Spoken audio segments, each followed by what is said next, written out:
O eto mga kababayan yung sunod, naku mga kababayan mukhang, mabigat-bigat ito at, pasok sa banga. Hindi naman siguro banga, mukhang pasok sa selda nga. Ano ba yung pasok sa selda na yan? Mga kababayan, ito po yung ating sunod na pag-uusapan ay patungkol po ito kay Paras at kay Libeste. Sa totoo lang mga kababayan, according sa NBI, na mala Superman ang ebidensya. Medyo mabigat ito ha. Take note mga kababayan, ikakakulong talaga ni Paras at ni Libeste ito. Biruin nyo, NBI na mismo ang nagsabi na mala Superman ang ebidensya. So pag sinabi nating Superman, hindi tinatabla ng bala. Pangalawa, natatalo lang sa kryptonite. Malakas mga kababayan. So pakinggan natin ang sinabi ng NBI na mala Superman ang ebidensya laban kay Paras at kay Libeste. Napatay tayo dyan mga kababayan. Mala Superman daw. Patay tayo dyan. Ano to? Plano ng honey trap at character assassination versus Ricto idinitalye ng talent manager. Sus ko, patay ka diya mga kababayan. Mala Superman daw Saan na ba yun si Matibag? Dito tayo. YouTube tayo diretso. Mga kababayan. Mala Superman. Superman ang ebidensya kay Paras. Nako po mga kababayan. At Leandro Libiste. Ito po mga kababayan. Eto na. Pakinggan natin. Sa gitna naman ng issue sa planong paninira kay Executive Secretary Ralph Recto, nag-upload na raw si Congressman Leandro Libiste ayon sa Bureau of Immigration. Mensahe naman sa kanya ni NBI Chief Melvin Matibag, Bon Voyage. Hawak na rin daw na ahensya ang mga ebidensyang sinlakas ni Superman. Nasa frontline ng balitang yan. Narinig nyo? Bon Voyage. At hawak daw ng NBI ang ebidensyang singlakas ni Superman. Putang ina talaga mga kababayan. Grabe talaga to si Attorney Melvin Matibag, no? Pag sinabi nating Superman, yung mata nun parang laser. Kapag binaril yun, hindi tinatablan. Kapag nanununtok yun, lilipad ka. Ang layo ng rarating mo.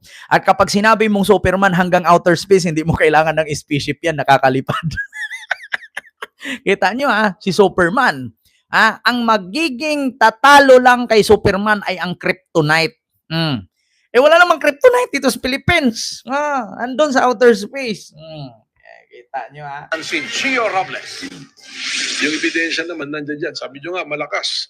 Kasi lakas ni Superman, yung ebidensya. Kumpiyansa si NBI Director Melvin Matibag sa mga ebidensya na posibleng magdiin kay dating Negros Oriental Congressman Jing Paras at Batangas 1st District Representative Leandro Libiste. Sabi ko nga sa inyo mga kababayan hihimas rihas pasok silda to. Ito na ba yung sinabi ni Sarah na pattern? Himas rihas pasok silda. Singlakas ni Superman ang ebidensya. Ilagay ko talaga sa title yan. Himas rihas.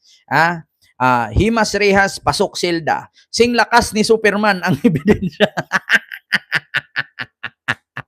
Tangina talaga mga kababayan. Bantayan nyo thumbnail ko yan.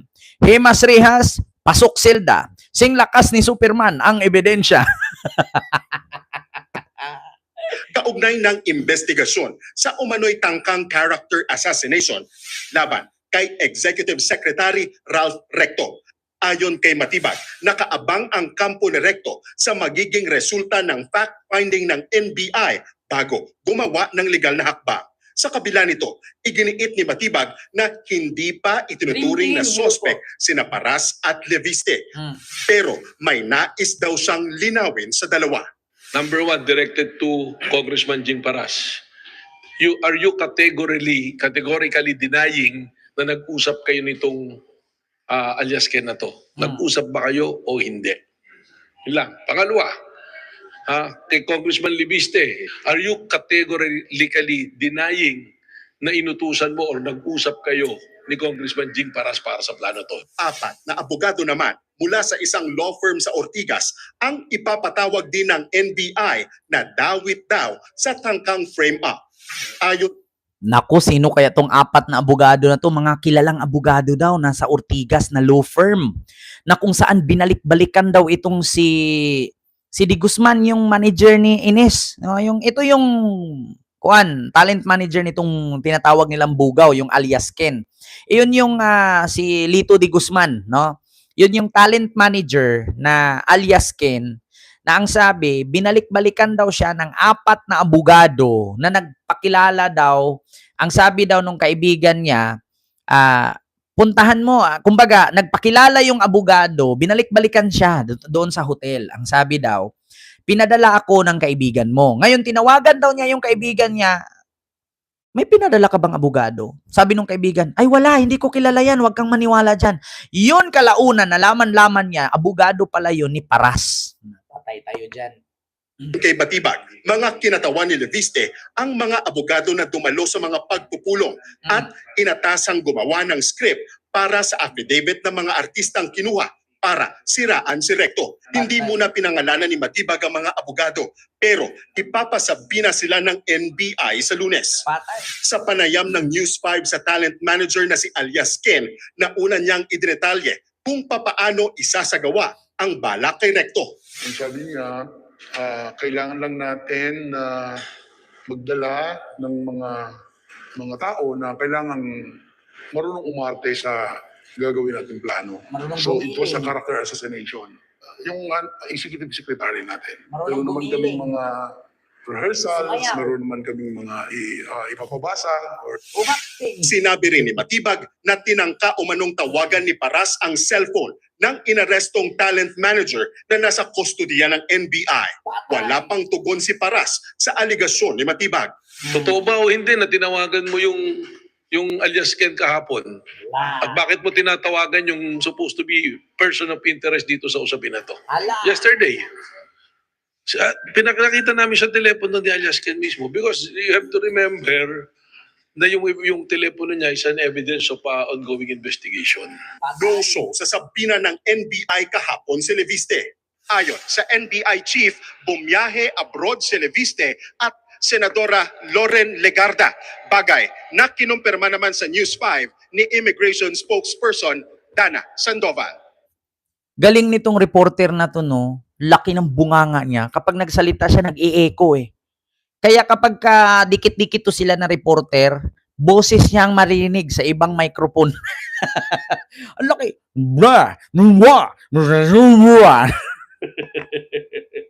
Ayon sa BI, kapwa walang derogatory records na pipigil kina Legarda at Leviste na makalabas ng bansa nang dumaan sila sa immigration. August 2, nang hiwalay na bumiyahe pa Hong Kong si Leviste, habang patungong France naman si Senator Legarda. Sa Martes, ang bagong schedule ni Paras at Leviste na humarap sa NBI. Nang tanungin naman kung may mensahe si Matibag kay Leviste, aberong sagot ng NBI chief. Ang reaction ko, mag-ingat siya sa biyahe niya. Happy trip sa kanya. Sabi nga ni General Gentore, ingat po sa biyahe, di ba? Dahil papunta ng Pransya, bon voyage. Yeah. Nagbabalita mula Ingat sa po front, sa biyahe. Gio Robles. Ito talaga si Attorney Melvin Matibag, no? Marites din eh.